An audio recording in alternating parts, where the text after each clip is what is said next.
Salut et sois béni au nom de Jésus. Je voudrais faire une exhortation sur la croyance et la confession.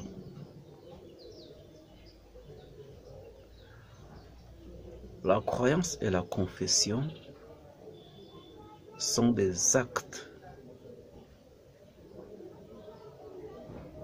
qui sont agréés par Dieu.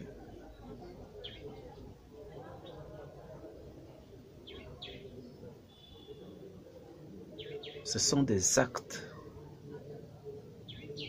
des preuves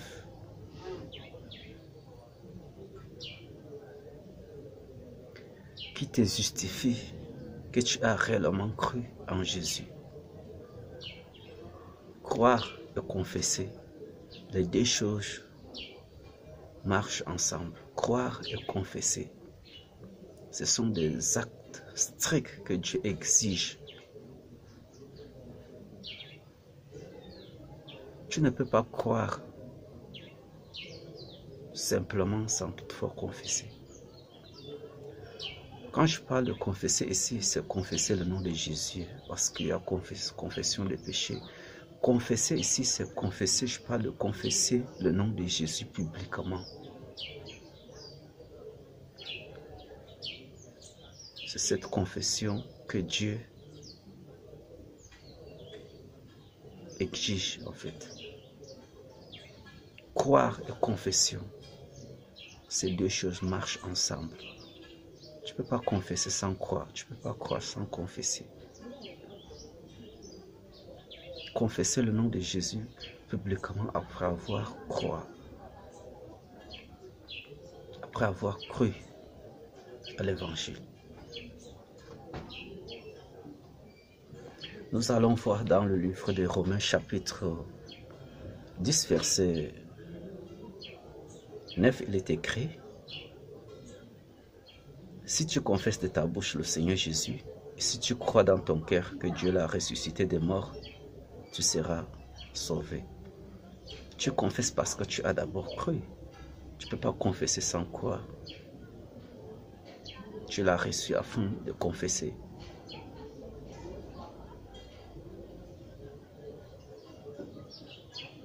Si tu confesses de ta bouche le Seigneur Jésus, et si tu crois dans ton cœur que Dieu l'a ressuscité des morts, tu seras sauvé. La confession, croire et confesser,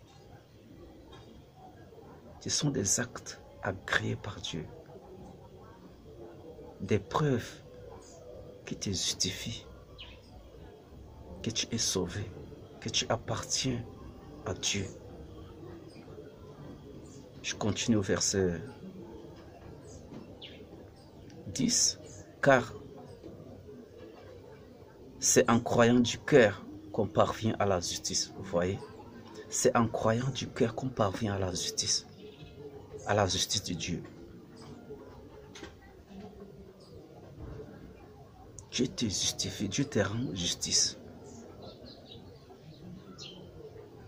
Et c'est en confessant de la bouche qu'on parvient au salut, selon ce que dit l'Écriture. Donc, c'est en confessant de la bouche qu'on parvient maintenant donc, au salut. Tu es qualifié pour le salut. C'est en confessant de la bouche le Seigneur Jésus, tu le confesses publiquement, que tu parviens au salut. Voilà, c'est très important. Pour ceux qui ont cru sans toutefois confesser, ce n'est pas la croyance en Jésus. La croyance en Jésus, sur le site, la confession.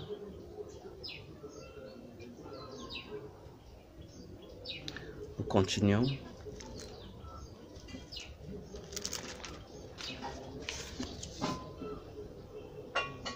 Continuons dans le livre de Matthieu chapitre 10 verset 32. C'est pourquoi c'est le Seigneur Jésus qui dit lui-même.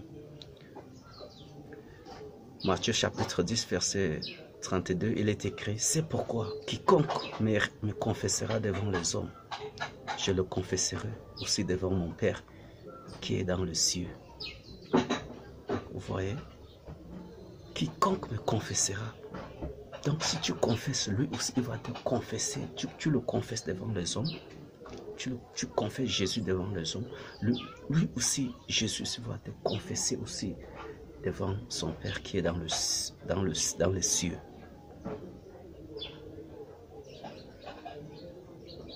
En fait, il prend aussi plaisir de toi qui le confesse son nom. Nous continuons au verset 33. Continuons au verset 33. Mais quiconque me régnera devant les hommes, je le régnerai aussi devant mon Père qui est dans les cieux. Des mêmes choses. Si tu le régnes devant les hommes sur terre, lui aussi il va te régner là-bas. Devant son Père.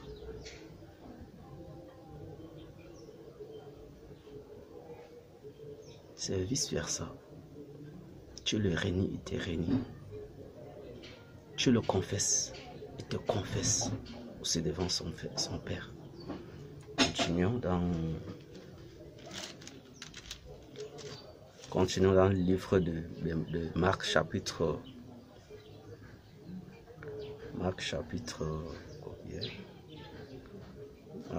8 verset 38. Il est écrit: car quiconque aura honte de moi et de mes paroles au milieu de cette génération adultère et pécheresse, le Fils de l'homme aura aussi honte de lui quand il viendra dans la gloire de son Père avec les saints anges. Vous voyez? Maintenant, il parle de la honte ici. Il dit quiconque aura honte de moi, de lui et de ses paroles au milieu de cette génération. Toi qui es sauvé et tu as honte. Toi qui es sauvé, toi qui as cru en Jésus, tu as cru à l'évangile de Jésus. Tu as honte de sa parole et tu as honte de son nom au milieu de cette génération pécheresse. Parce que toi, tu es entré dans la lumière, tu as cru à l'évangile. Maintenant, tu as honte de confesser le nom de Jésus au milieu de cette génération pécheresse. Pécheresse et adultère. Jésus te prend comme un menteur. Tu as honte de son nom.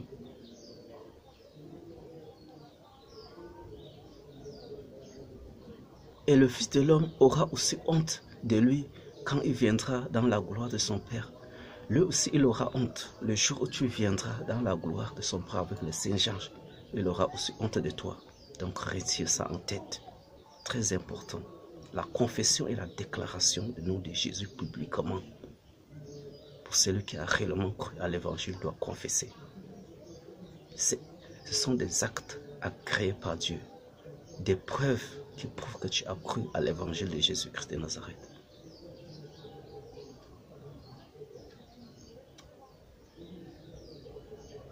Donc, je pense que tu as compris.